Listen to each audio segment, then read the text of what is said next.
ஒரு ஊரில் செல்வந்தர் ஒருவர் வாழ்ந்து வந்தார். அவர் தனது ஒரே மகளுக்கு நல்ல கணவனை பல இடங்களில் தேடி வந்தார். சில நாட்களில் 3 வாலிபர்கள் ஒரே நேரத்தில் வந்து அவரிடம் பெண் கேட்டனர்.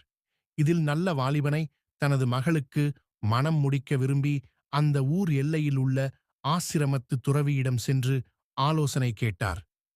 அந்த துறவியும் அந்த 3 வாலிபர்களையும் தன்னிடம் அழைத்து வரும்படி கூறினார். செல்வந்தரும் அப்படியே செய்தார். துறவி அந்த 3 வாலிபர்களிடமும், உங்களுக்கு 1 மாதம் காலம் அவகாசம் தருகிறேன், அதற்குள் ஒரு நல்ல செயலை செய்து வரும்படி கூறினார். வாலிபர்களும் அப்படியே ஆகட்டும் எனக் கூறி சென்றனர். 1 மாதம் கழித்து அந்த மூவரும் அந்த துறவியிடம் வந்தனர்.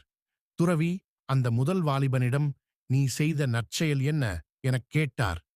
அதற்கு அந்த வாலிபனும், எனது தந்தை இறந்துவிட்டார், அவர் வாங்கிய கடன் பாக்கியை நான் வீடு தேடி சென்று கொடுத்துவிட்டு வந்தேன் எனக் கூறினான்.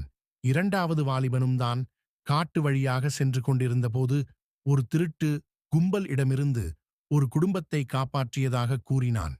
3வது வாலிபன் தான் குளத்திற்கு குளிக்க சென்றபோது தனது எதிரி ஒருவன் நீரில் நீச்சல் தெரியாமல் தத்தளித்துக் கொண்டிருந்ததை பார்த்து தான் அவனை காப்பாற்றியதாக கூறினான்.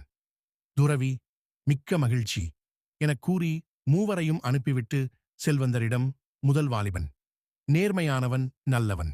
2ஆம் வாலிபன் வீரன், திறமைசாலி. இந்த 2 வாலிபர்களும் மிகவும் நல்லவர்கள்தான்.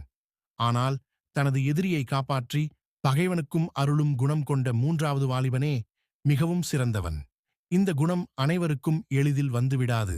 எனவே அவனுக்கே உனது மகளை மணம் முடிப்பது நல்லது எனக் கூறினார்.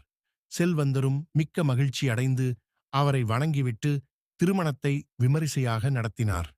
பாடம்: பகைவனுக்கும் அருள்வாய்.